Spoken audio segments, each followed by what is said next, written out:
You've done it. We have the down. We needed a cushy surface, but he rolled right into that hip after we got him into a down and kind of hung out there for a little bit. So now we get into some technical skills when it comes to shaping behaviors, because up to this point, we've been paying him for the other down. That is the down that has his feet tucked up underneath him. We cannot pay for that anymore. We can only pay for the position we want. All right, so let me show you how that's going to work. Touch. Yep, sit. Yep, good boy. So first off, when you're working on down, don't pay for anything else. He can sit all he wants. He's only getting paid for a down. Down. Very nice. I'm withholding my marker because this is not the down I want. Down. What I'm going to do is I'm going to start drawing down. I'm going to start drawing my treat hand. I do have treats in this hand to the right, because I've noticed that that is the hip he prefers.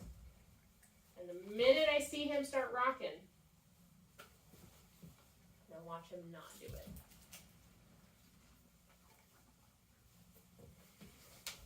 Yep, that's when I mark.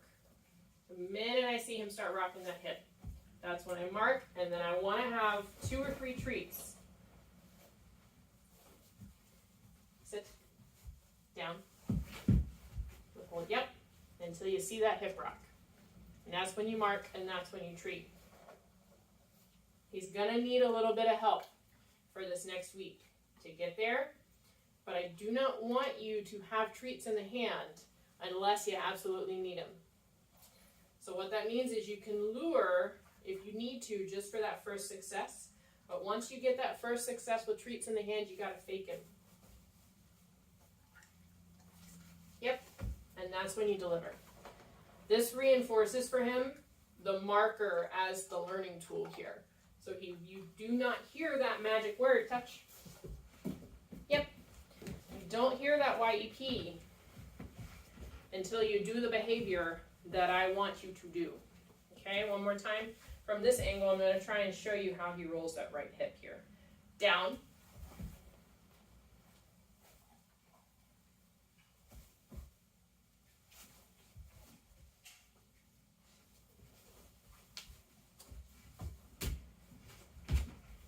Yep, there it is. Very good. Very good boy. So you can't worry about what's happening up here in front. Notice where my eyes were during that whole exercise. I was not looking at where my treat hand was. I was not worried about what he was doing with his nose or with his eyes. I was watching his hips, because that is what you need to mark for, is the motion of his hips rocking to the side. Okay? This is where timing becomes so important when working with dogs. You cannot mark for him making it to the down position if the rolled hips are not included in the down position. You have to withhold that marker until you see the hips move, and that is when you deliver the cookies after you mark for the hips. Yep, good boy. Now he can roll to either side. That I don't care about. He tends to prefer the right side. That's the one that we got, and that's the one that he likes to offer first. But whichever way he rolls, that's a markable moment, and that's what's worth paying for. Good job. His duration on this cushy area is also better. So feel free to start introducing some low-level movements. Yep, while he maintains this down. It's going to be a lot easier for him to stay in this settled position. Yep, good boy, while you move around him. Okay, touch. And then when you're ready, yep, you cue him out. What a good boy! Yeah, you did it! You did it! Yes, you did. Yeah. We're also working with some new bling here. We've got our martingale on instead of our harness. He is doing great on this martingale. I was a little worried that the change was going to kind of throw him off and maybe we'd see some new pancaking maneuvers from him. He's adapted so nicely to it. And it's really helped with keeping his head up and away from the leaf or the acorn or whatever little object catches his eye while we're working outside. So keep that in mind when you're working on loose leash etiquette with him. His head is expected to be up and not on the ground. So when you're working on loose leash etiquette, let's go. Yep, and he's moving with you. Lowering, when you're using the martingale here, lowering his head should create leash tension. And he has gotten so good about recognizing that tension, yep, that as soon as he feels it, he picks his head right back up. It's great. It's fantastic. So if he tries to go after the trash, I'm going to see if he's willing to give it a sniff here. No, he's a good boy. He's a good baby. That would create tension, and he gives in readily to it. He will check back in with you, another opportunity to mark a reward, and he keeps his head up as you move together. We practiced this outside with leaves and other natural debris, and he very readily gave into the leash tension to pick his head back up and refocus on me, so feel free to use that. I would even encourage you, I'm going to take this off briefly just to show you, when you're moving with him and you want him to stick with you, slip your leash through its handle to create an over-the-shoulder noose like this. This gives you some more hands-free options when you're moving with him.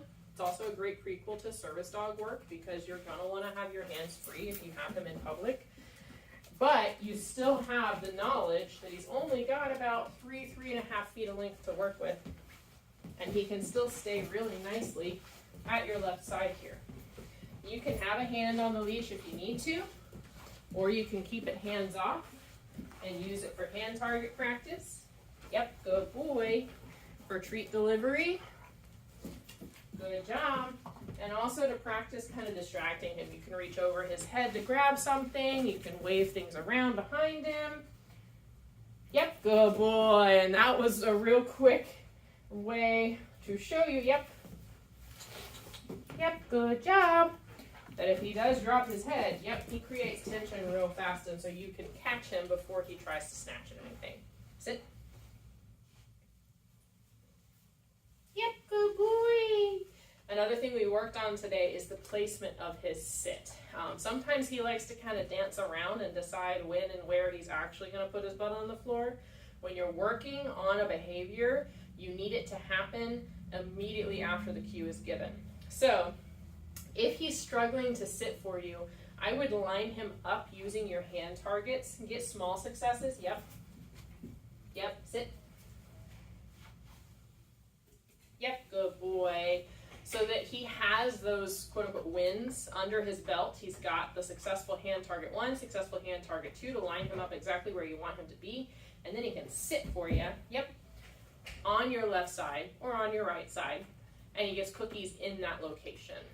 If you cue him to sit and he just kind of stares at you, or he kind of waffles around and dances and then ends up sitting as far away from you as possible at the end of the leash, don't mark that. Don't pay for that. That's not what we want. We want him to sit where he is when we tell him to. Yep, just like that. Good job. Good boy. You're so good. Yeah. Last thing we did today was work on our social impulse control. I don't have a team member handy to help with that, but suffice it to say, when he is in motion, when he is moving with you, the handler, he is able to ignore people that are ignoring or just kind of mildly acknowledging him.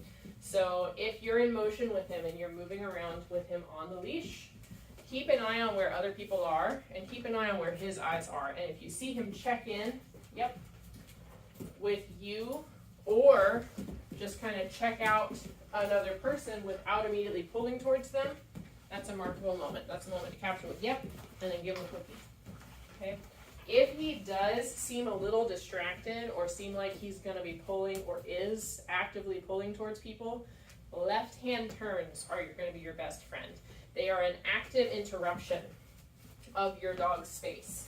So if your dog is on your left side and he's kind of focused on something ahead of you and you see him kind of pulling a little bit towards it, like I really want to go and figure out what that is, but your goal is to keep him with you, turning into him, forces him to pick his head up, yep, and get out of your way and focus on where you're going next, which is another markable cue, another markable moment, that you can use to regain his attention and help him remember where the rewards are actually coming from. You, the handler, not anybody else, okay?